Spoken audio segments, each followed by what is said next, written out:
এই সিয়ামের দ্বারা তুমি তাকওয়া অর্জন করেছো, সিয়ামের দ্বারা আল্লাহ ভীতির গুণ অর্জন করেছো। আল্লাহ উদ্দেশ্য বর্ণনা করতে যে বলেছেন লাআল্লাকুম তাত্তাকুন। এই সিয়াম অন্য কোনো কারণেই দেওয়া হয় নাই, এই সিয়াম দেওয়াই হয়েছিল যাতে করে তোমরা আল্লাহকে ভয় করা একটা জেনারেশন হিসাবে গড়ে উঠতে পারো। আপনি যদি মানুষের দিকে তাকান, সাধারণভাবে আপনি যদি দেখেন যেই মানুষটা সিয়ামহীন অবস্থাতেও ভিন্ন আচরণ করত, সিয়াম অবস্থাতে তার আচরণে পরিবর্তন আসে। রমাদান আসলে মানুষের মধ্যে পরিবর্তন আছে। রমাদান আসলে ওই মানুষটা কেউ যদিও তাকে হিসাবের মধ্যে না নেয়, কিন্তু আল্লাহকে হিসাবের মধ্যে সে রাখে। কেননা সিয়াম আল্লাহ রাব্বুল আলামিন ছাড়া প্রকৃতার্থে আর কেউ হিসাব নেওয়ার যোগ্যতা রাখে না, ঠিক কি না? সাহরি খাইছেন আপনি পেট ভরে, কিন্তু সকাল 11টার দিকে আপনি গোসলখানায় যাওয়ার পরে যদি ওইখানে এক ঢোক পানি খেয়ে ফেলেন, ওযু করার সময় এক চুল্লু পানি, হয়তোবা সেটা ফিল্টার না, কিন্তু তারপরেও যদি খেয়ে ফেলেন, আপনার ওই এক চুল্লু পানি খাওয়া কেউ দেখতে পাবে না। আপনি কেবল রবকে সাক্ষী মেনেছেন, মেনে আপনার সিয়ামে আল্লাহকে ভয় করেছেন। আল্লাহ বলছেন যেই আল্লাহকে ভয় করে তুমি এই সকাল থেকে সন্ধ্যা পর্যন্ত পানাহার ত্যাগ করলে, বাকি 11 মাস এই তাকওয়ার গুণাগুণ তোমার ভিতরে থাকা লাগবে। তাকওয়ার গুণাগুণ যদি আমাদের মধ্যে থাকে, হিসাব কিতাব করে যদি চলি, আল্লাহ রাব্বুল আলামিন তাহলে এই সিয়ামকে আমার সাথে রাখবেন। আর সিয়ামও শেষ, চাঁদ রাত থেকেই মনে করেন ডিস্কো ড্যান্স শুরু হয়ে গেল, সেই রাত্রে চাঁদ উঠলো, ফজরে আর মুসল্লি খুঁজে পাওয়া গেল না। তাহলে বলেন তো ভাই, যেই লোক 29 দিন আর 30 দিন আল্লাহ রাব্বুল আলামিনের জন্য নিয়োজিত হলো, আর চাঁদের রাত্রে আল্লাহ রাব্বুল আলামিন রিওয়ার্ড দেওয়ার দিন ওই ব্যক্তি ফজরের নামাজে আসলো না, আসলে কি তাহলে এই ব্যক্তির ভিতরে সিয়াম ঢুকছে নাকি এটা ফেক ছিল? ভাই কি মনে হয়, ফেক না প্রিয় ভাইরা? তাহলে আমাদেরকে এটা শুধরাতে হবে। তাহলে 2 নম্বর হচ্ছে তাকওয়া ভীতিটা আমাদেরকে বাকি সময় রাখতে হবে। 3 নম্বর কোরআনের হক আদায়। আমরা রমাদান মাসে সাধ্যমতো কোরআনুল কারীমের হক আদায় আমরা কম বেশি করেছি। আল্লাহ রাব্বুল আলামিন বলছেন শাহরু রমাদান আল্লাযী উনজিলা ফীহিল কুরআন হুদাল লিন-নাস ওয়া বাইয়িনাতিন মিনাল হুদা ওয়াল ফুরকান ফামান শাহিদা মিনকুমুশ শাহরা ফালইয়াসুম। যদিও রমজান মাস পাইলে তুমি সিয়াম রাখবা, কিন্তু আমি আল্লাহ রমজানকে এমনি এমনি মর্যাদাবান করি নাই। এই রমাদানের মধ্যে কোরআন এসেছে, আবার তার মধ্যে একটা সর্বশ্রেষ্ঠ রাত ছিল, যেই রাতটা লাইলাতুল কদর। সেই দিন আল্লাহ রাব্বুল আলামিন কোরআন নবীজির প্রতি দান করেছেন। আল্লাহ বলছেন এই কোরআন তোমার কাছে আসার কারণে এই সিয়ামের মর্যাদা বেড়ে গেছে। আর রমজান তোমার জন্য এই জন্য কেবল সিয়ামের মাস নয়, কোরআনের মাস। যেই কোরআনকে তুমি রমাদানে মূল্যায়ন করেছো, তেলাওয়াত করেছো, শুনেছো, এই কোরআন দিয়ে তুমি তারাবির সালাত আদায় করেছো, ওই কোরআন রমাদান চলে যাওয়ার সাথে সাথে বিদায় হয়ে যাবে এরকম নয়, বরং বাকি 11 মাস যদি এই প্রেসক্রিপশন ফলো করো, তোমার সিয়াম তোমাকে উপকার দিবে, নচেত তোমার সিয়াম তোমার সাথে থাকবে না। নবীজি সাল্লাল্লাহু আলাইহি সাল্লাম বলছেন আসিয়াম ওয়াল কোরআন ইয়াশফাআনি লিল আবদি ইয়াউমাল কিয়ামা ইয়াকুলু সিয়াম। আল্লাহ নবী বলছেন এই সিয়াম আর এই রোজা আর এই কোরআন কিয়ামতের দিনে আল্লাহর কাছে তোমার জন্য সাক্ষ্য দিবে, আল্লাহর কাছে অনুমতি প্রার্থনা করবে, আয় রব তোমার কাছে অনুমতি চাই, তোমার বান্দার জন্য আমি একটু সুপারিশ করব। সিয়াম বলবে ক্ষুধা ভর্তি পেট ছিল, তৃষ্ণায় তার বুকটা যেন ফেটে যাচ্ছিল, ওই মানুষের সামনে সব খাবার ছিল, আল্লাহ তোমাকে ভয় করে তোমার বান্দা খাদ্য পানাহার ত্যাগ করেছে, সিয়াম হিসাবে আমি আজকে আল্লাহ তোমার সামনে দাঁড়ালাম, তোমার বান্দাকে জাহান্নামে নেওয়া যাবে না। আর কোরআন বলতে শুরু করবে ওয়ায়াকুলুল কোরআন মান আতাহুন নাওমা বিল্লাইল।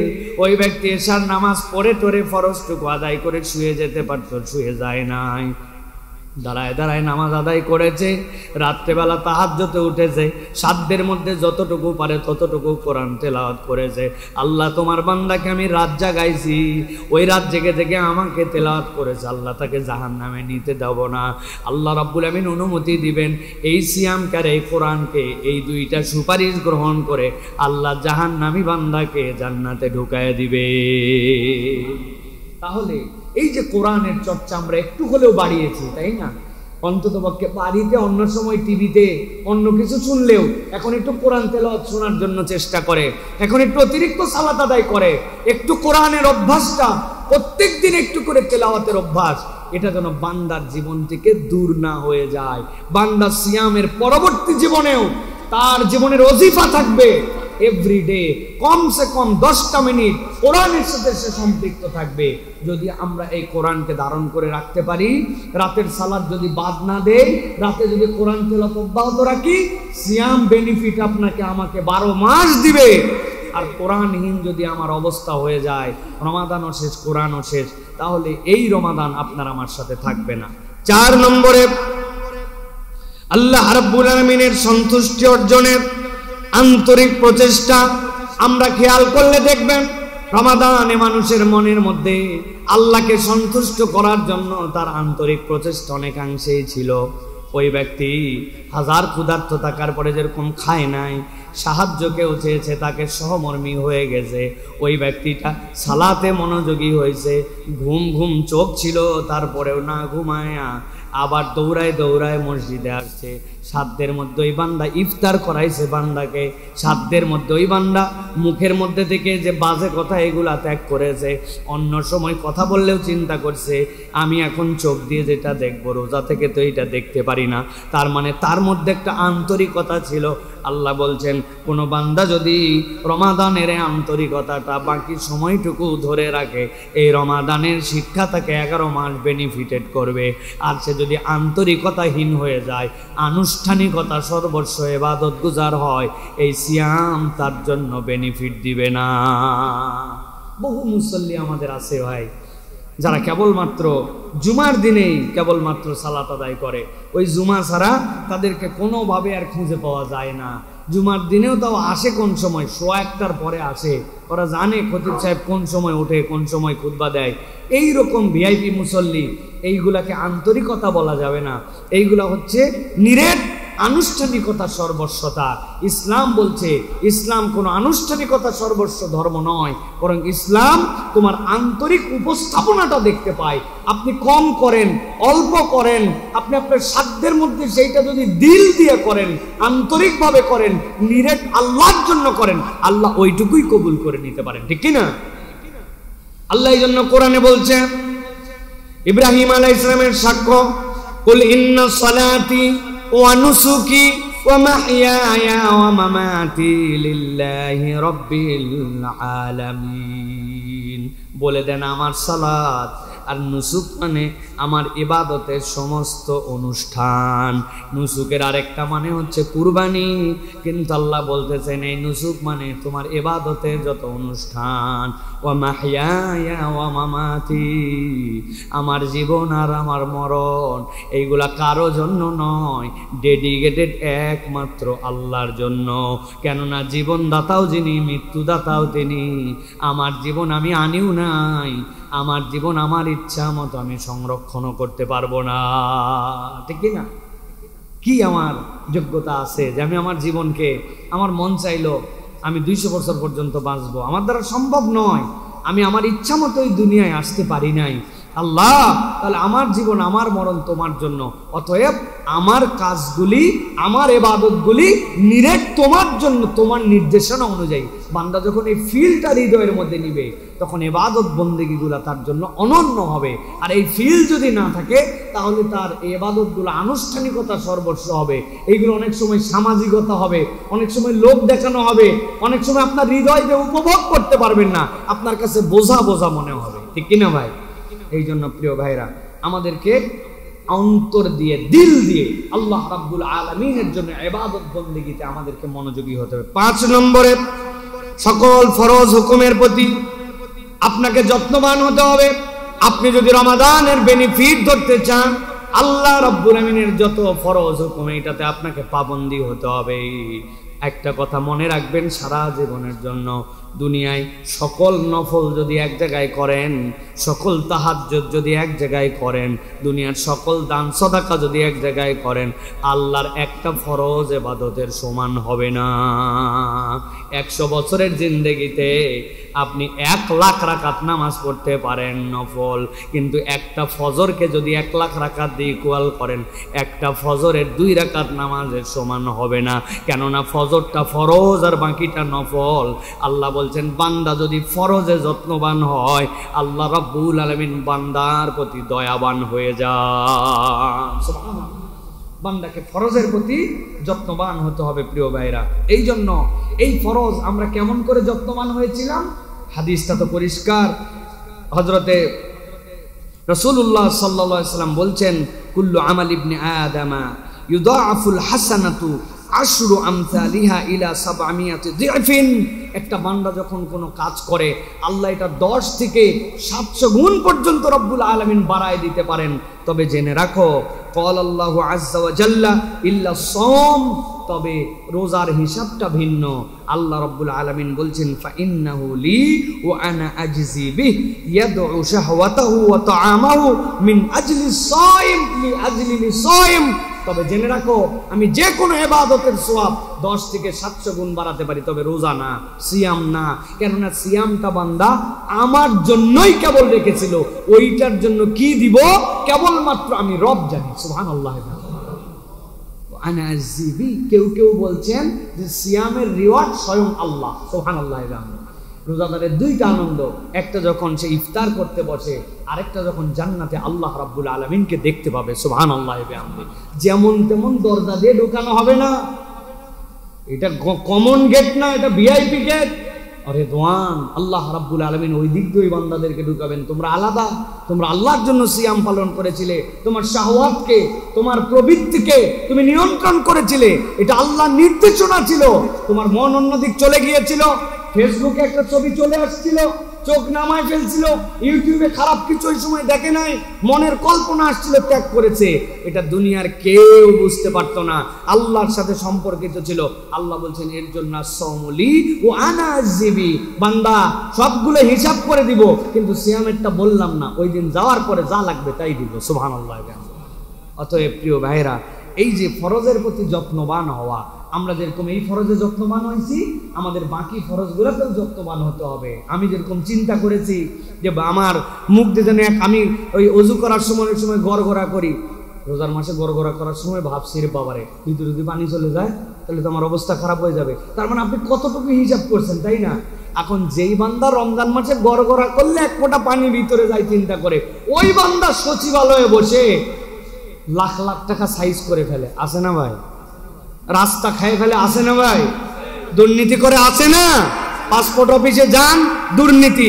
পুলিশের কাছে যান, বলে দুর্নীতি ছাড়া কোনো কাজ হয় না। তো যেই বান্দা রমাদানে 1 ফোঁটা পানি খাওয়ার মতো ফরজ যত্নবান, ওই বান্দা যদি বাকি ক্ষেত্রে দুর্নীতি পরায়ণ হয়, তাহলে এই সিয়াম তাকে বেনিফিট দিছে ভাই? মনে হয় না, এই সিয়াম তাকে বেনিফিটেড করে না। এই জন্য সকল ফরজ হুকুমের প্রতি আমাদের যত্নবান হতে হবে। 6 নম্বরে হালাল উপার্জন এবং হারাম বর্জন। আমরা হারামকে বর্জন করেছি রমাদানে। আমাদের জন্য যেগুলো হারাম ছিল সেইগুলো আমরা তো গ্রহণ করিই নাই, উল্টা হালাল গুলাকেও আল্লাহ যেটা মানা করেছেন সেইগুলো আমি নিষেধাজ্ঞার মধ্যে নিয়ে আসছি। আল্লাহ এই জন্য বলছেন, ইয়া আইয়ুহার রাসূলু কুলু মিনাত তাইয়্যিবাতি ওয়া আমালু সালিহা ইন্নী বিমা তা'মালুনা আলীম। আল্লাহ বলছেন, ও আমার হাবিব, আপনি কেবল হালালই খাবেন না, আপনি তয়্যিব খান।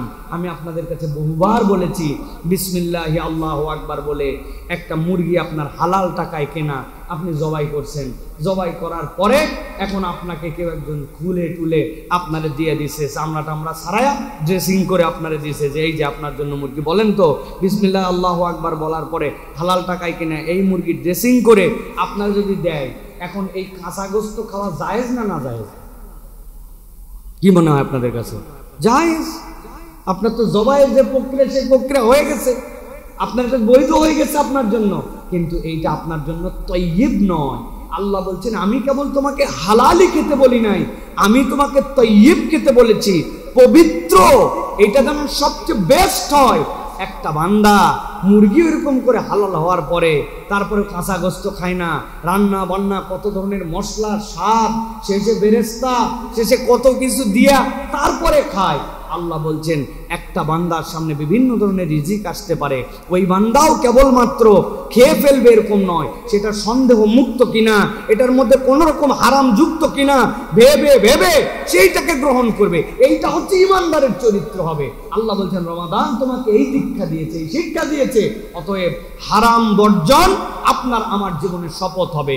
কোন রকম হারাম আপনার আমার জীবনের সাথে সম্পৃক্ত হবে না। আল্লাহ যেন আমাদেরকে তৌফিক দান করেন। প্রিয় ভাইরা, এই জন্য প্রিয় ভাইরা, নবী করিম সাল্লাল্লাহু আলাইহি ওয়াসাল্লাম বলেছেন যাকার রাজুলু ইউতিলু সফর, এমন একজন ব্যক্তি দেখা গেল, নবী বর্ণনা করতেছেন, যার চেহারার মধ্যে সফরের বিশাল চিহ্ন।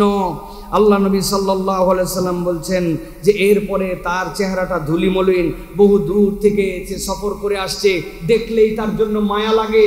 সে একদম বিধ্বস্ত চেহারার, আসমানের দিকে দুই হাত তুলে দোয়া করছে, মনে হচ্ছে এই লোকের দোয়া ফেরত যাওয়া কোনোভাবে সম্ভব নয়। কিন্তু নবী করিম সাল্লাল্লাহু আলাইহি ওয়াসাল্লাম বলছেন ও মাতআমুহু হারাম ও মাশরাবুহু হারাম ও মালবাসুহু হারাম, ওই ব্যক্তির পরিধেয় হারাম, ওই ব্যক্তির খাদ্য হারাম, ওই ব্যক্তির পানাহার হারাম। তাহলে এই ব্যক্তি এত যে কায়মনোবাক্যে আল্লাহর কাছে দোয়া করতেছে, নবী বলছেন কিভাবে তার দোয়া কবুল হতে পারে যদি সেই ব্যক্তি হারাম ভক্ষণকারী হয়, হারাম পরিধান তার হয়, হারাম যদি তার শরাব পান করা হয়, তাহলে এই ব্যক্তির দোয়া কবুল হবে না। খেয়াল করে দেখেন প্রিয় ভাইয়েরা, এই হাদিস অনুযায়ী আমাদের মধ্যেও প্রচুর মানুষ এরকম আছে, চলাফেরা, পোশাক আশাক, দাড়ি টুপি দেখলে মনে হবে একবারে বেহেশতি মানুষ, কিন্তু যাই দেখে এমন সুদের কারবারে জড়িত হয়ে এমন দুর্নীতি পরায়ণ, এমন দুই নম্বর তার আচরণ, এমন ধরনের তার কামাই উপার্জন আছে যেগুলো হারাম তার সাথে। অতএব এই মানুষের দোয়া আল্লাহ রাব্বুল আলামিনের কাছে কবুল হবে না। এই জন্য প্রিয় ভাইরা, হারাম যেখানে ইমানদার নাই সেখানে, এটা হচ্ছে রমাদানের শিক্ষা আপনার আমার জন্য। হারাম মানে সেটার সাথে আমার কোনো সম্পর্ক নাই, সেটার থেকে আমি বহু দূরে থাকবো, এটা আমার শপথ হতে হবে প্রিয় ভাইয়েরা। 7 নম্বরে উন্নত নৈতিকতা এবং উত্তম চরিত্র গঠন। এই রমাদান আমাকে চারিত্রিক দীক্ষা দান করেছে। নবী করিম সাল্লাল্লাহু আলাইহি ওয়াসাল্লাম বলেছেন ইজা সুমতা ফালিয়াসুম সামউকা ওয়া বাসারুকা ওয়া লিসানুকা ইনদাল কাযিবি ওয়াল মাহারিমি। আল্লাহ নবী সাল্লাল্লাহু আলাইহি ওয়াসাল্লাম বলছেন তুমি যদি রোজা রাখো তাহলে তোমার চোখকে রোজা রাখাও, তোমার কানকে রোজা রাখাও, তোমার মুখকে রোজা রাখাও। কানকে অবৈধটা শোনায়ও না, চোখকে অবৈধটা দেখায়ও না, মুখকে অবৈধ কথা বলিও না। নবী করিম সাল্লাল্লাহু আলাইহি ওয়াসাল্লাম বলছেন এইটা হচ্ছে তোমার জন্য আধ্যাত্মিক শিক্ষার প্র্যাকটিস। আল্লাহ রাব্বুল আলামিন এইটা আপনাকে আমাকে নিয়ামত হিসেবে দান করেছেন। এখন রোজাও শেষ, আমার সিয়ামও শেষ। রোজাও মানে চাঁদ রাতও শেষ, আমি একটা বেহায়াপনা বেলাল্লাপনার জিন্দেগির মধ্যে চলে গেলাম। এর থেকে দুর্ভাগ্যজনক আর কিছু হতে পারে না। এই জন্য প্রিয় ভাইয়েরা, যে উন্নত এবং নৈতিক চরিত্র সিয়াম আমাকে দিল, সিয়াম পরবর্তী ওই দীক্ষাটা আপনার আমার ভিতরে যদি রাখতে চাই, তাহলে ওই শিক্ষাটা আপনাকে আমাকে ধরে রাখতে হবে প্রিয় ভাইয়েরা। ওই দীক্ষাটা, ওই বোধের জায়গাটা আপনাকে আমাকে জাগ্রত রাখতে হবে। আমরা কতকগুলো ক্ষেত্রে দেখি মানে এইগুলা মানুষের সামনে মানে কিছু আছে না, যে মানুষের চক্ষু লজ্জাও যখন উঠে যায় তখন অবস্থাটা খারাপ হয়। রমজান মাসে কিছু কিছু উপস্থাপিকা আছেন, তারা হিজাব লাগায় খবর করে, আর চাঁদ রাত থেকে এগুলো সব আবার আলগা হয়ে যায়। মানে একটা ফাজলামি, একটা ইসলামের নির্দেশনাকে উপহাস, এইগুলো আমরা অনেক ক্ষেত্রে অনেক সময় দেখতে পাই প্রিয় ভাইরা। আপনার আমার জীবনে যেন এরকম না হয়, যেই মহিলা তারাবির নামাজ পড়তে এসেছেন অথবা রমজান মাসে বাহিরে বেরিয়েছেন একটা সুন্দর শালীন পোশাক পরে, ওই মহিলাই ঈদের দিনে এমন বেহায়াপনা, এমন বেলাল্লাপনা পোশাক পরে তিনি ঘুরতেছেন যে এইটা তার একটা মুসলিম আইডেন্টিটির সাথে যায় না। অতএব আমি বলবো প্রিয় ভাইয়েরা, উন্নত এবং নৈতিক চরিত্র গঠন যেটা আমাদেরকে সিয়াম দিয়েছে, এইটা যদি আমরা আমাদের জীবনে ধরে রাখতে চাই, তাহলে রমাদান পরবর্তী জীবনেও এটার প্র্যাকটিস আমাদের জীবনে রাখতে হবে প্রিয় ভাইরা। নবী করিম সাল্লাল্লাহু আলাইহি ওয়াসাল্লাম বলেছেন মাইয়ুমিন লি মা বাইনা লিহইয়াইহি ওয়া মা বাইনা রিজলাইহি আদমানা লাহুল জান্নাহ। কেউ যদি তার দুই ঠোঁটের মাঝে তথা এই জিহ্বাটা, কথাটা আর দুই রানের মাঝে তার লজ্জাস্থান, এই দুইটা হেফাজত করবে, এই গ্যারান্টি যদি আমাকে দেয়, আমি মুহাম্মদ সাল্লাল্লাহু আলাইহি ওয়াসাল্লাম তার জন্য জান্নাতের গ্যারান্টার হয়ে গেলাম। অতএব প্রিয় ভাইরা, মুখ বড় সাংঘাতিক। যত আমাদের খারাপ বিষয় ঘটে এর 50% আমাদের মুখ দিয়ে ঘটে। এই মিথ্যা কথা বলা, এই গালিগালাজ করা, অন্যায়ের পক্ষে সাক্ষ্য দেওয়া, তারপরে বিভিন্ন ধরনের অনৈতিকতা সম্পন্ন কথাবার্তা বলা, এগুলো ম্যাক্সিমাম আমাদের মুখ দেওয়া হয়। অতএব এই মুখকে সামলাতে হবে প্রিয় ভাইয়েরা। আল্লাহ রাব্বুল আলামিন যেন আমাদেরকে এই উন্নত নৈতিকতা এবং উত্তম চরিত্র ধরে রাখার তৌফিক দান করেন। 8 নম্বর, নিয়মিত জামাতে সালাত আদায়। আমরা নিয়মিত জামাতে সালাত আদায় করার জন্য সাধ্যের মধ্যে চেষ্টা করি। যে ফজরের কি আনন্দ লাগে না, সুবহানাল্লাহি বিহামদি। মসজিদগুলো ভরে গেছে, জায়গা হচ্ছে না, ফজরে দোতলায় মসজিদে ফুল। এই বান্দারা ফরজ নামাজের ক্ষেত্রে রমাদান তাকে উৎসাহিত করেছে। আল্লাহ কোরআনুল কারীমের মধ্যে বলছেন, ইন্নাস সালাতা কানাত আলাল মুমিনিনা কিতাবাম মাওকুতা। আল্লাহ রাব্বুল আমিন এটা তোমাদের জন্য ফরজ করেছেন ওয়াক্ত মতো।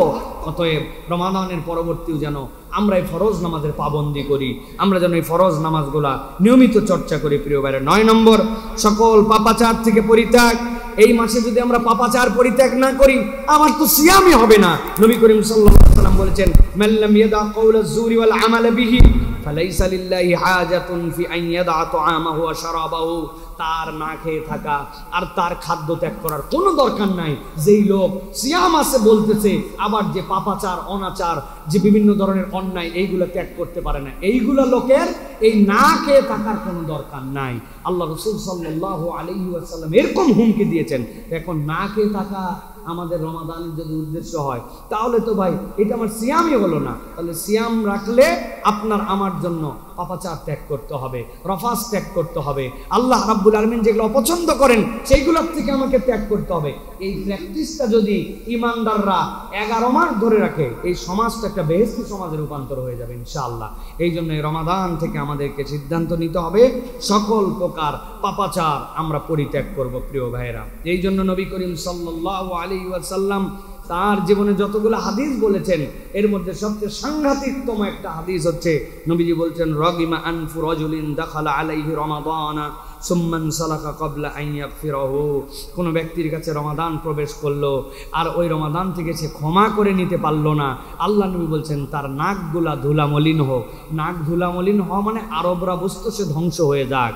তাহলে রমাদান পাওয়ার পরে যদি আমি আমার পাপাচার মুক্ত জিন্দেগি দিয়া, আমি আমার অন্যায় অপরাধ দূর করে দিয়ে আমি যদি গুনাহমুক্ত হয়ে জান্নাতি না হতে পারি, নবী বলছেন সে ধ্বংস। আচ্ছা বলেন তো, নবী করিম সাল্লাল্লাহু আলাইহি ওয়াসাল্লাম যদি কারো ধ্বংসের জন্য দোয়া করে, এই লোকের বাঁচার উপায় আছে? এটা আপনার আমার নয়, ওই আবু জাহেলরাও জানতো। মুহাম্মদ সাল্লাল্লাহু আলাইহি ওয়াসাল্লাম যদি কোনো দোয়া করে, তাহলে দোয়া কবুল হয়। আবু জাহেলের এক পোলা এরকম করে ফাঁসছে। আবু তালেব, যে কি বলে আবুল আহাব, নবীজি সাল্লাল্লাহু আলাইহি সাল্লামের জন্য ওই যে পাথর নিক্ষেপ করেছিল, মেরেছিল রাসূল সাল্লাল্লাহু আলাইহি সাল্লামকে। এরপরে বলছিল, তাব্বাল্লাকা ইয়া মুহাম্মদ, মুহাম্মদ তোমার ধ্বংস হোক। আল্লাহ তাব্বাত ইয়াদা আবিল আহাব বলে আল্লাহ আবুল আহাবের 2 হাত ধ্বংস হোক। আল্লাহ তার প্রতিবাদ করেছেন, নবী প্রতিবাদ করেন নাই। নবী করিম সাল্লাল্লাহু আলাইহি ওয়াসাল্লাম শুধু বলে দিয়েছিলেন ও তার ছেলের বেয়াদবির কারণে যে তোমার ধ্বংস অনিবার্য, ধরা খাইয়ে যাবা তুমি। এইটুক কথা বলা মাত্র সে বুঝছে মুহাম্মদ যখন বলছে ধরা খাবে, তার আর কোনো উপায় নাই। অথচ আল্লাহ রাসূলের প্রতি ঈমান নাই। কাফিলার মধ্যে নিয়ে গেছে, সবসময় সতর্ক করে মাঝে মাঝে রাখে, কিন্তু মাঝরাতে শুইছে, একটা নেকড়ে বাঘ এসে তাকে মটকায় ঘাড় শেষ করে দিতে। সে বলছে আমি আগেই জানতাম মুহাম্মদ ওই দিন যে বদদোয়া করছে, আল্লাহর নবী সাল্লাল্লাহু আলাইহি সাল্লামের প্রতি ঈমান নাই নেও, বেঈমানরাও বিশ্বাস করতে যে মুহাম্মদ সাল্লাল্লাহু আলাইহি সাল্লাম যা বলে ওইটা ফলে যাবে। অতএব আপনি আমি রমাদান মাসে রোজা পাইলাম, তারপরেও চিন্তা করলাম আমার ইচ্ছা মতো আমি চললাম, চোখের গুনাহ বাদ দিলাম না, কানের গুনাহ বাদ দিলাম না, মনের গুনাহ বাদ দিলাম না, চিন্তা করছি সবাই না খাইয়ে আছে, আমিও না খাইয়ে থাকলাম। নবীজি বলছেন রোজা পাইলো আর আল্লাহর কাছে ক্ষমা করাই নিতে পারলো না, তার নাক ধুলামলিন হোক। নবী করিম সাল্লাল্লাহু আলাইহি ওয়াসাল্লামের এই বদদোয়ার মধ্যে আমরা যেন না পড়ে যাই। আল্লাহ যেন আমাদেরকে ক্ষমা করে দেন, আল্লাহ যেন আমাদেরকে ক্ষমা নেওয়ার মতো তৌফিক দান করেন, বলেন আল্লাহুম্মা আমিন।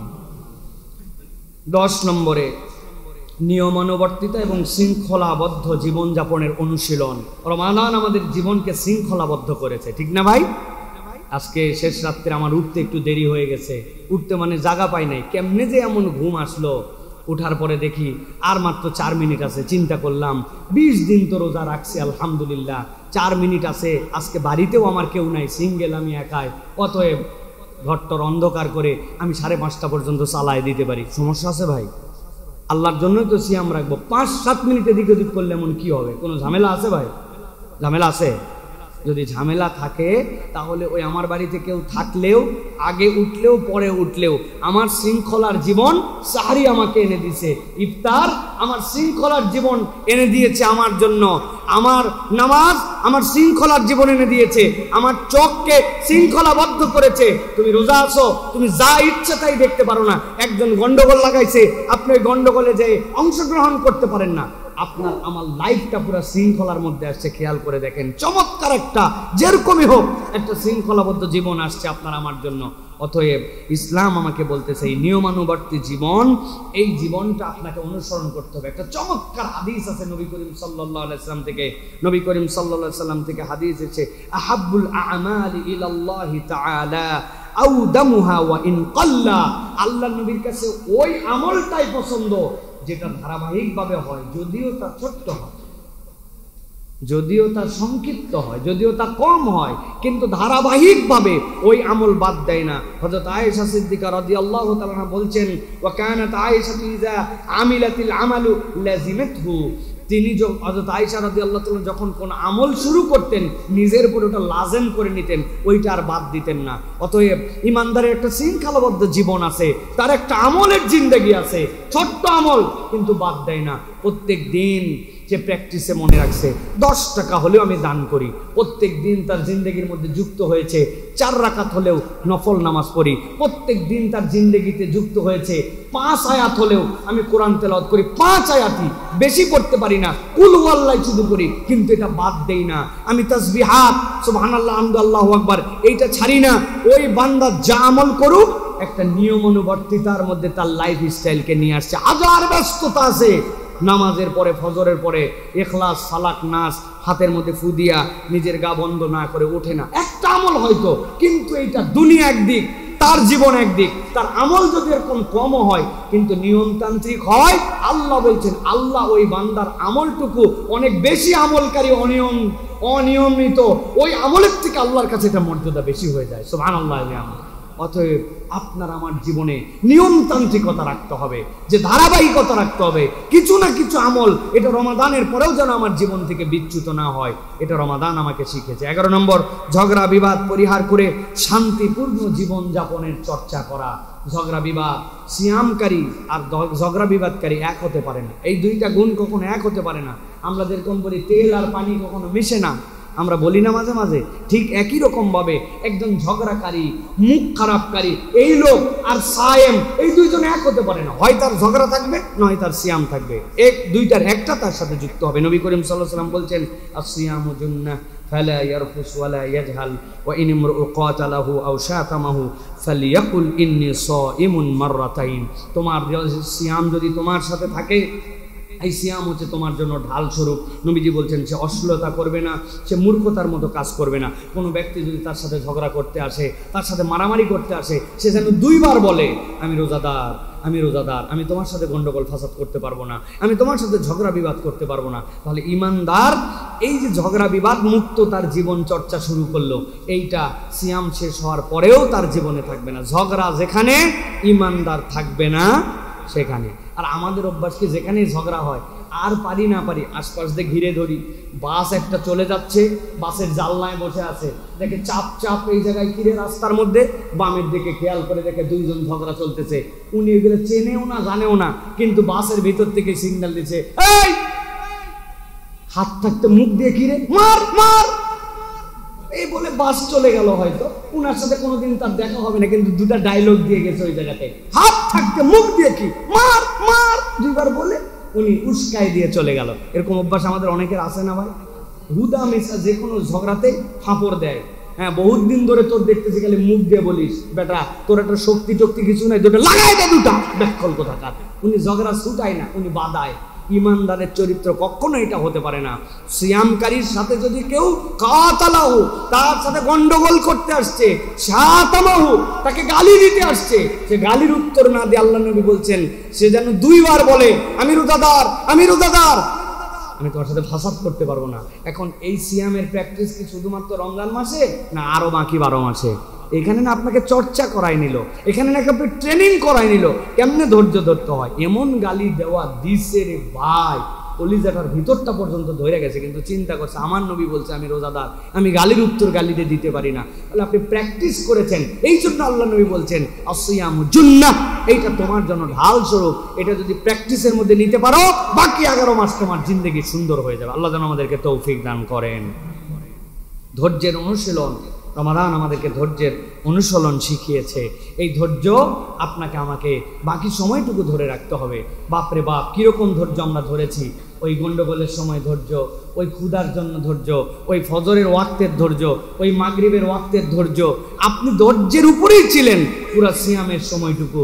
আপনার কত ধরনের খিটখিটা মেজাজ চলে আসছে, আপনার কত ধরনের পরিস্থিতির শিকার আপনি হয়েছেন, কিন্তু আপনি ন্যূনতম ধৈর্যের প্র্যাকটিসটা আপনি করেছেন। অন্তত পেটের ডাককে উপেক্ষা করেছেন না। দুপুরের দিকে পেট কা করে এদিক ওদিক ডাকা ডাকে, আপনি বলছেন তুমি যত ডাকো কাজ হবে না। আপনাকে আল্লাহ রাব্বুল আলামিন যে ধৈর্যের সবক দিলেন, এই সবকটা ইমপ্লিমেন্টেশন লাগবে ফুল লাইফে আপনার আমার জন্য। হারাম না, আমার যত ক্ষুধার্তর যত হাজত থাক, হারামের সাথে আমার সম্পর্ক থাকতে পারে না। আপনার ধৈর্যের প্র্যাকটিস এখান থেকে আসছে। আপনার আল্লাহ রাব্বুল আমিন আপনাকে এই ধৈর্য শিখেছেন, অতএব এই ধৈর্যের অনুশীলন আপনাকে আমাকে রাখতে হবে। প্রিয় ভাইরা, 13 নম্বর, শয়তান এবং কুপবিত্রির নিয়ন্ত্রণের প্রশিক্ষণ। আপনাকে কুপবিত্রির থেকে নিয়ন্ত্রণের প্রশিক্ষণ দেওয়া হয়েছে। আপনার বৈধ স্ত্রী, আপনি সিয়াম অবস্থায় তার কাছে যেতে পারছেন না, তার সাথে আপনি চূড়ান্তভাবে তার সাথে মিলিত হতে পারছেন না, তিনি বৈধ, কিন্তু আপনার কুপবিত্রি, তাহলে কতদূর পর্যন্ত নিয়ন্ত্রণ আল্লাহ রাব্বুল আমিন শিখাচ্ছেন যে সে থাকার পরেও তোমার বাড়ি, তোমার কেনা, তোমার জুস, কিন্তু তুমি খেতে পারছো না। তোমার প্রবৃত্তি, তোমাকে নিয়ন্ত্রণ আল্লাহ রাব্বুল আমিন দিয়ে করাচ্ছেন।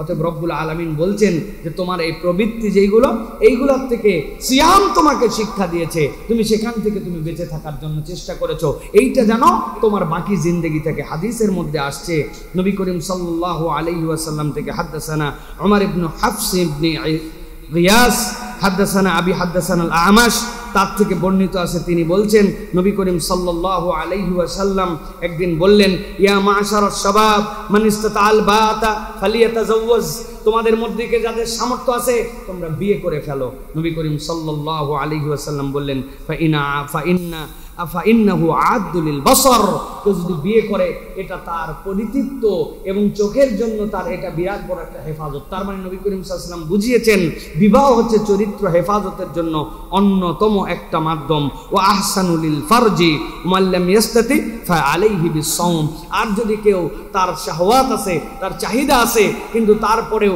সে বিয়ে করতে পারতেছে না, আল্লাহ নবী বলেন সে যেন রোজা রাখে। যে নিশ্চয় জেনে কফা ইন্নাহু লাহু ওয়া উইজাউন, এটা তার জন্য ঢাল স্বরূপ হয়ে যাবে। তাহলে এই বৈধ আকাঙ্ক্ষাকেও নিবৃত করার অন্যতম একটা মাধ্যম হচ্ছে সিয়াম। তাহলে যেই ব্যক্তি রোজা রাখে সে অবৈধ আকাঙ্ক্ষা কেমনে করতে পারে?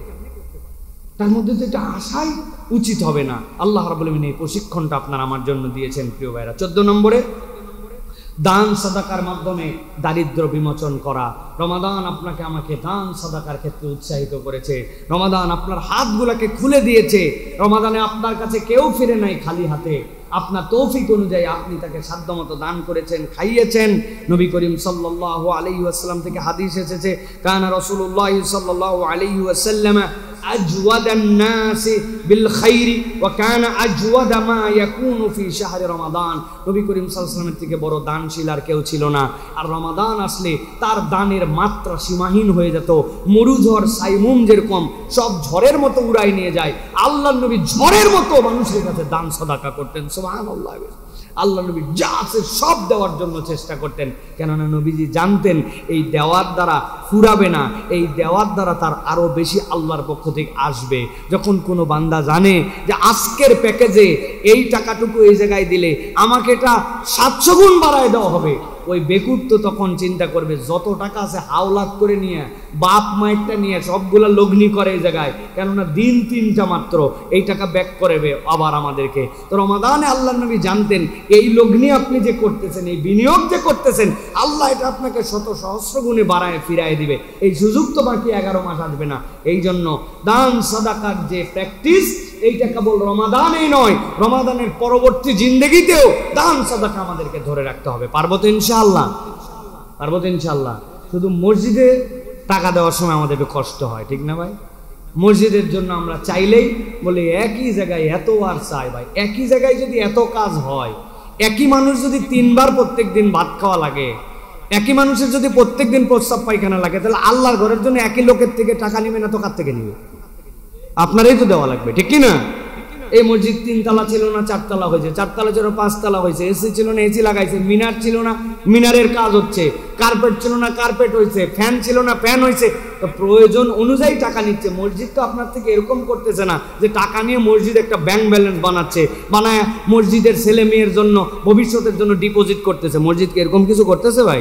তাহলে আপনি আমি কেন মসজিদের জন্য চিন্তা করি, বারবার চাই, আর আপনার হাত যত চাই তত কুঞ্জুস হয়ে যায়। নবী করিম সাল্লাল্লাহু আলাইহি সাল্লাম বলছেন যে দুনিয়ার বুকে কোনো ব্যক্তি যদি আল্লাহর হাবিব হতে চায়, আল্লাহর বন্ধু হতে চায়, তার একটা গুণাগুণ থাকা লাগবে, আর সখিউ হাবিবুল্লাহ। বখিল কখনো আল্লাহর বন্ধু হতে পারে না। যে দান সাদাকা করে আল্লাহ তাকে বন্ধু হিসেবে গ্রহণ করেন। সুবহানাল্লাহ। আমরা আল্লাহর বন্ধু হতে চাই, আল্লাহর প্রিয় হতে চাই, কিন্তু টাকা পয়সা আমাদের পকেট থেকে একটুকু বের হয় না। আল্লাহ রাব্বুল আলামিন আমাদেরকে দান সাদাকা করার তৌফিক দান করেন। 15 নম্বর, আত্মসমালোচনার চর্চা। রমাদান আমাদেরকে আত্মসমালোচনা শিখিয়েছে। এই কাজটা করলাম, এটা কি আমার রোজা ভেঙে গেল নাকি? কত ধরনের মাসলা যে আমাদের কাছে কত মানুষজন জিজ্ঞাসা করে। তার কারণ কি?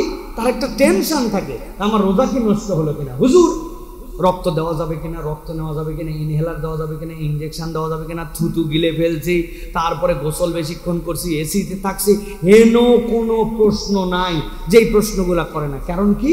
ওই ব্যক্তি রোজাটাকে গুরুত্বপূর্ণভাবে নিয়েছে, এইটার মাসলা মাসাইল জানার চেষ্টা করে, এটার জন্য খুঁত না হয় এই আত্মসমালোচনা করে চলার চেষ্টা করে। রমাদানে এই প্র্যাকটিস করে, আর রমাদান যখন চলে যায় আমাদের কোনো আত্মসমালোচনার কোনো ধার ধারি না, আমরা যা ইচ্ছা তাই আমার জীবনযাপন। এটা কোনো ইমানদারের চরিত্র হতে পারে না। এই জন্য নবীজি বলছেন, মান সামা রমাদান ঈমানান ওয়া ইহতিসাবান গুফিরা লাহু মা তাকাদ্দামা মিন যামবিহি। কোনো ব্যক্তি যদি ঈমান এবং তাই ব্যক্তি যদি আল্লাহ রাব্বুল আলামিনের কাছে সওয়াবের আশায় সে যদি সিয়াম পালন করে, আল্লাহ রাব্বুল আলামিন ওই ব্যক্তির জন্য এমন নিয়ামত দিবেন যেই নিয়ামত আল্লাহ রাব্বুল আলামিন আর কাউকে দেন নাই। কেননা হিসাব করে সে ইবাদত করেছে। এই হিসাব করে ইবাদত করার কারণে অতীতের গুনাহ খাতা মাফ হয়ে যাবে। অতীতের গুনাহ খাতা। ভাই আপনি বসেন না, এত কাঁধ ভাঙে আসতেছেন কেন? এই মসজিদে মুসল্লি আসছে 12টা 20-এ।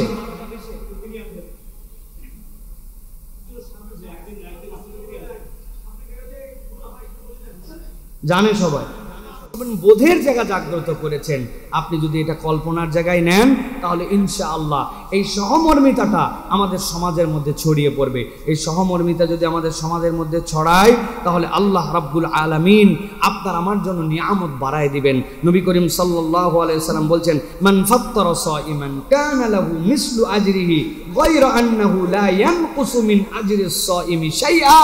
কোন ব্যক্তি যদি রোজাদারকে একটা অর্ধেক খেজুর দিয়া, কিচ্ছু নাই, 1 গ্লাস পানি দিয়ে ইফতার করায়, ওই রোজাদার সারাদিন সিয়াম পালন করে যে সওয়াব, আল্লাহ তার আমল নামায় সম পরিমাণ সওয়াব দান করবেন। তবে বান্দা জেনে রাখো, তোমার আমল থেকে ওই রোজাদার আবার চিন্তা করে, সারাদিন আমি রোজা থাকছি, তোর 1 গ্লাস পানি খাই আমার রোজার ভাগ সব দেব তোরে। নবী বলছেন, লা ইয়ানকুসু, কিচ্ছু কমানো হবে না, আজরু শাইয়ান, তার প্রতিদান কমবে না, কিন্তু ওই ব্যক্তি নিয়ামত পেয়ে যাবে। সুবহানাল্লাহি ওয়া বিহামদিহি। আমি তো মাঝে মাঝে এই জন্য বলি, আর মাত্র কয়টা দিন আমার হাতে আছে, আপনার পকেটে সন্ধ্যার আগ দিয়ে বাড়ির থেকে ছোট্ট পলিথিনের মধ্যে 3টা করে খেজুর 10টা পকেটের মধ্যে ঢুকায় রাখছেন। বিকালবেলা আপনার বন্ধু, আপনার বান্ধব, আপনার ছোট ভাই আপনার মসজিদে দেখা হয়েছে, ভাই আজকে আপনার আমার খেজুরটা থেকে কিন্তু আপনি সিয়াম করবেন। আপনার নিয়ত বিশুদ্ধ, কেউ বলতে পারবে না কি রে 3 খেজুর দিচ্ছে কেন। ভাই 3 খেজুর না, অর্ধেক খেজুর দেওয়ার কথা নবী বলছেন, কিন্তু আমার টার্গেট থাকবে আমার যেন রোজাদার একটাও মিস না হয়। আপনি বাড়িতে তো প্রত্যেক দিনই রোজা করেন, করে মসজিদে নামাজ পড়তে আসেন, একদিন 10টা প্যাকেট ছোট্ট বানাই নিয়ে এই দারুস সালাম টাওয়ারের নিচে চলে আসছেন, এই ফুটওভার ব্রিজের নিচে দাঁড়াইছেন, কত বেকায়দায় পড়ে কত মানুষ বাসে করে যাচ্ছে, বেচারি রোজা আছে, হয়তো একটা পানি আছে তার গ্লাসে, কিছু না কিছু তো আছে, কিন্তু ওই ব্যক্তিটাকে একটুখানি জালনা দিয়ে 10টা মানুষকে দিলেন, 10টা সিএনজি আলাকে দিলেন, আপনি যে নিয়ামতটা দিলেন, এই নিয়ামতটা আপনি জানেন না কত মর্যাদা আপনার জীবনে এনেছে। নবীজি বলছেন, এইটা আপনাকে ওই রোজাদারের সারা দিনের সিয়ামের সমান সওয়াব দান করে দিবে। সুবহানাল্লাহ।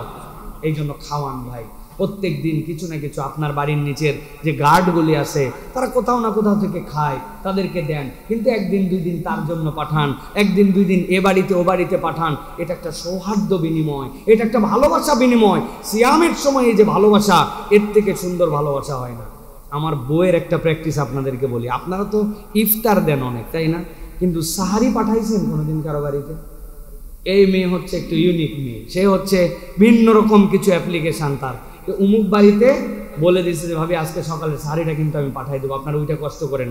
সে এক বাড়িতে, তার পড়োশি, তার ডানের বাড়ি বামের বাড়িতে, সেই জায়গায় সাহারি পাঠাইছে। আপনি সাহারি পাঠাইছেন কোনোদিন? পাঠানো খুব জরুরি না, কিন্তু এই যে রমাদান আপনার মধ্যে সহমর্মিতা, ভালোবাসা তৈরি করলো, আপনার মধ্যে একজনের আরেকজনের বন্ধন তৈরি করলো, এটা লৌকিকতা নয় কেবল, এটা একটা ভালোবাসার সম্পর্ক আপনার আমার জন্য, প্রিয় ভাইরা। এই জন্য এই ভালোবাসাটুকু রমাদানের পরবর্তীতেও আপনার আমার মধ্যে ধরে রাখতে হবে।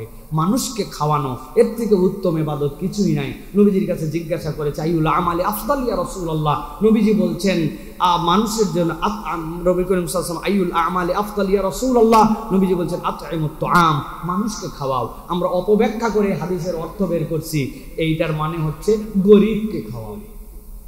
আছে না? আতঈমুত তুআম মানে গরিবকে খাওয়াই, অনুবাদ কে বানালো ভাই?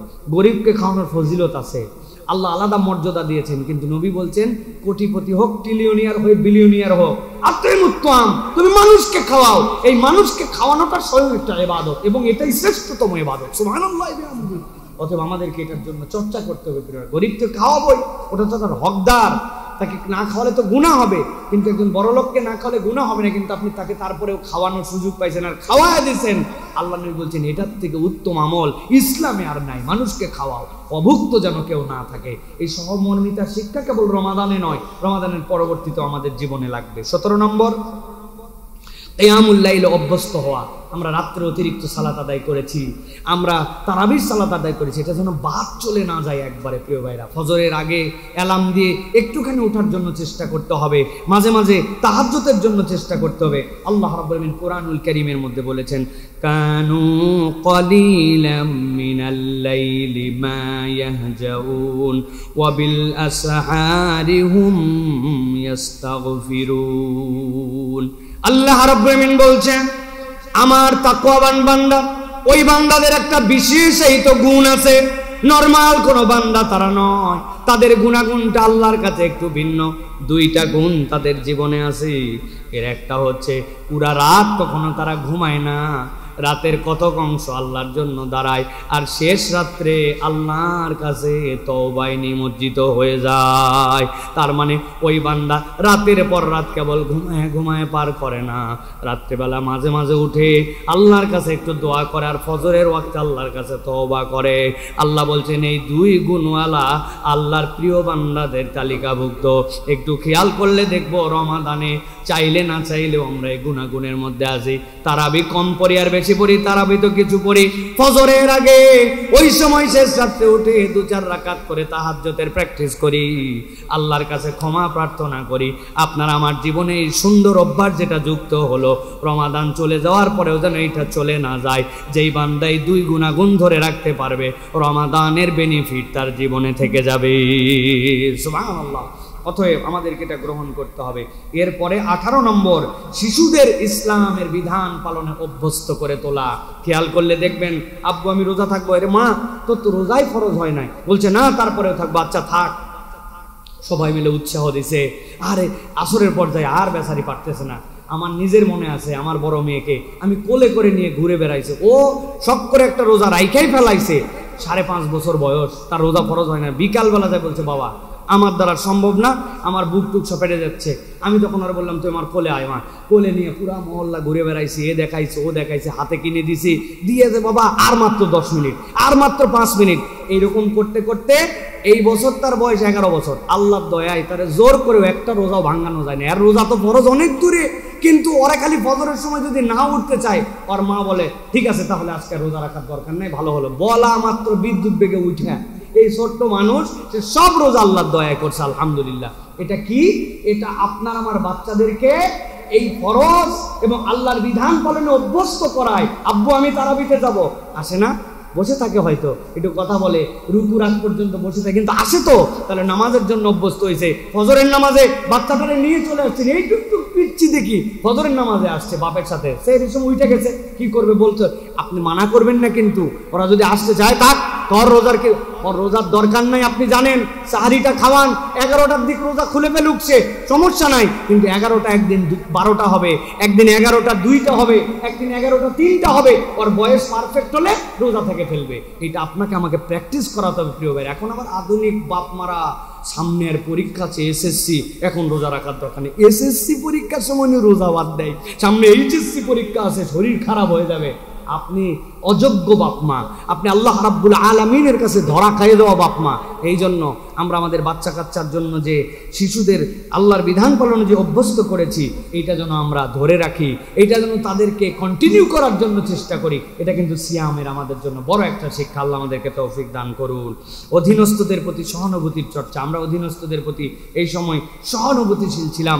নবীজি বলছেন, ওমান খাফফাফা আন মামলুকিহি ফিহি গফারাল্লাহু লাহু ওয়া আতাকাফা মিনান নার। হাদিসের মধ্যে আসছে, রমজান মাসে কেউ যদি কারো বোঝা হালকা করে দেয়, তার অধীনস্থদের জন্য কাজ সহজ করে দেয়, আল্লাহ রাব্বুল আলামিন তাকে জাহান্নামের আগুন থেকে মুক্তি দিয়ে দিবেন। প্রিয় ভাইরা, আমার অধীনস্থ যারা আছে, আমার কর্মচারী আছে, বলবেন তুই রোজা যদি থাকিস তাহলে একটু কম কাজ করলেও মাপ আছে, কিন্তু রোজা না থাকলে খবর আছে ভাই, তোমার কাজ কমাই দিলাম, তোমার বোঝা হালকা করে দিলাম, বেতনটা একটু বাড়াই দিলাম, 1 ঘন্টা আগে একটু ছুটি দিয়ে দিলাম। আপনি আপনার সাধ্যের মধ্যে তার সিয়াম পালনে সহযোগিতা করেছেন, আল্লাহ আপনাকে জাহান্নাম থেকে মুক্ত করে জান্নাতে ঢুকাই দিবেন। সুবহানাল্লাহ। অতএব এদিকে আমাদের খেয়াল রাখতে হবে। সর্বশেষ যেটা, নিয়ামতের শুকরিয়া আদায়। এ রমাদান আমাদেরকে এমন নিয়ামত দিল, আল্লাহ গুনাহ খাতা মুক্ত করে দিলেন, রহমত দিয়ে ভরায় দিলেন, অল্প আমলে অনেক সওয়াব দান করে দিলেন, আপনাকে আমাকে নামাজি বানায় দিলেন, আপনার আমার চোখকে হেফাজত করলেন, নিশ্চিত জাহান্নামী বান্দাকে জান্নাতের দিকে নিয়ে চলে আসলেন। আমার লাইফটা চেঞ্জ হয়ে গেল। দাড়ি কাটতাম, হঠাৎ করে দাড়ি রেখে দিয়েছে রোজার মাসে, ওই চর্চাটা রয়ে গেল আপনার জীবনে। আল্লাহ কত ধরনের নিয়ামত দিয়ে সমৃদ্ধ করলেন। আল্লাহ রাব্বুল আমিন বলছেন, وَإِذْ تَأَذَّنَ رَبُّكُمْ لَئِن شَكَرْتُمْ وَإِذْ تَأَذَّنَ رَبُّكُمْ لَئِن شَكَرْتُمْ لَأَزِيدَنَّكُمْ وَلَئِن كَفَرْتُمْ إِنَّ عَذَابِي لَشَدِيدٌ। আল্লাহ বলছেন, কোন বান্দা যদি আল্লাহর নিয়ামতের কৃতজ্ঞতা আদায় করে, রব্বুল আমিন ওই নিয়ামতকে বাড়ায় দেন। আর নিয়ামতের কৃতজ্ঞতা যদি আদায় না করে, আল্লাহ বলছেন তার জন্য অবধারিত শাস্তি।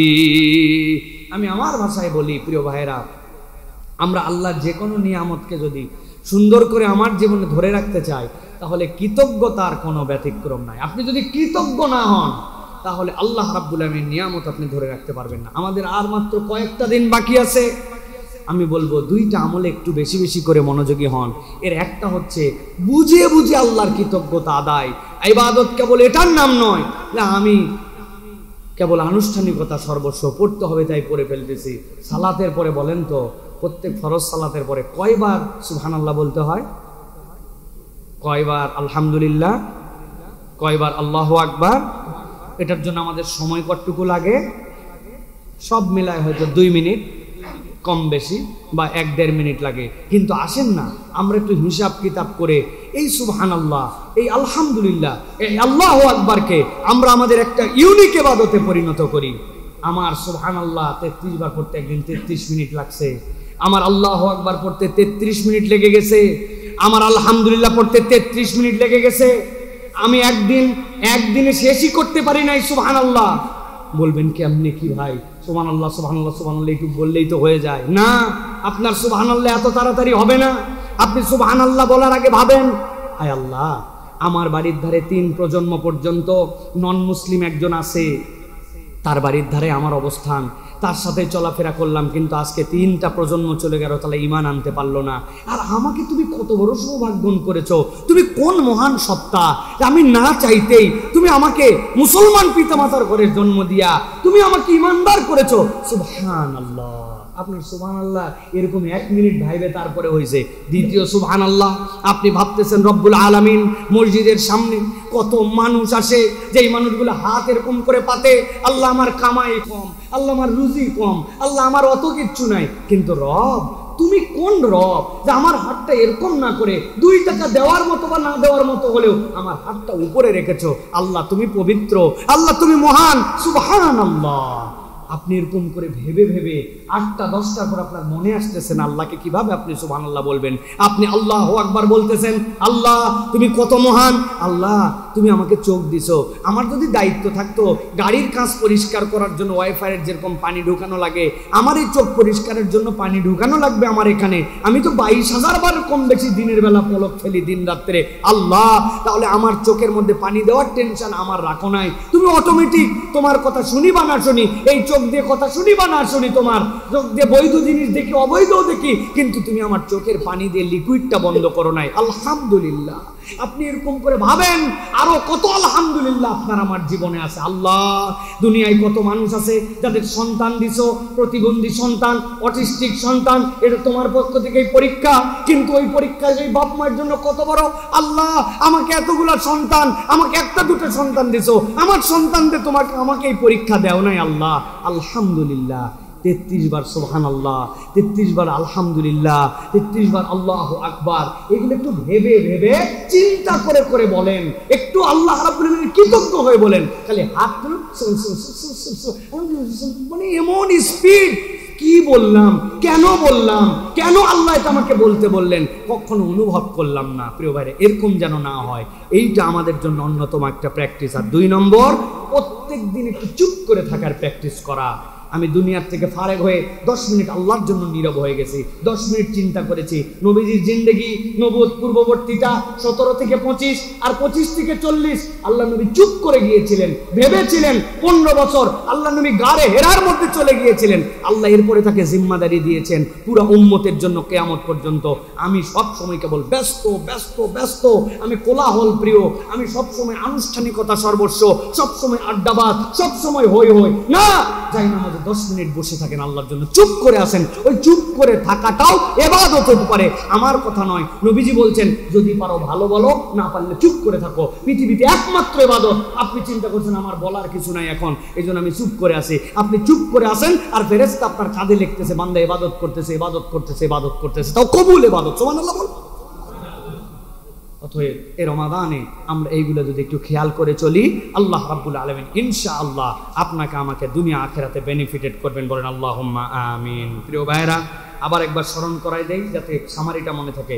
1 নম্বর বলেছি ইমানের পরিচর্যা, 2 নম্বর তাকওয়া, 3 নম্বর কোরআনের হক আদায়, 4 নম্বর আল্লাহর সন্তুষ্টি অর্জনের জন্য প্রচেষ্টা, 5 নম্বর সকল ফরজ বিধানের প্রতি যত্নবান হওয়া, 6 নম্বর হারাম বর্জন করা, 7 নম্বরে উন্নত নৈতিক চরিত্র গঠন নিয়মিত, এরপরে বলেছি জামাতে সালাত আদায়, 9 নম্বর সকল পাপাচার পরিত্যাগ করা, 10 নম্বর নিয়মানুবর্তী এবং শৃঙ্খলাবদ্ধ জীবনযাপন, 11 নম্বর ঝগড়া বিবাদ আমার জীবনে থাকবে না, গালিগালাজ আমার জীবনে থাকবে না, 12 নম্বর ধৈর্যের অনুশীলন, 13 নম্বর শয়তান এবং তার কুপ্রবৃত্তি থেকে নিজেকে নিয়ন্ত্রণ করা, 14 নম্বর দান সদাকা, 15 নম্বর আত্মসমালোচনার চর্চা, 16 নম্বর সহমর্মিতা এবং ভ্রাতৃত্ববোধ বৃদ্ধি, 17 নম্বর কিয়ামুল লাইলে অভ্যস্ত হওয়া, 18 নম্বর শিশুদেরকে আল্লাহর বিধান প্রতিপালনে মনস্থ করা, এরপরে 19 নম্বর অধীনস্থদের প্রতি সহানুভূতি, আর 20 নম্বর আল্লাহর নিয়ামতের শুকরিয়া আদায়। এই প্র্যাকটিসগুলো যদি আমরা করি ইনশাআল্লাহ আল্লাহ দুনিয়া আখিরাতে আমাদের জন্য কল্যাণ দান করবেন। সকলে বলে আল্লাহুম্মা আমিন।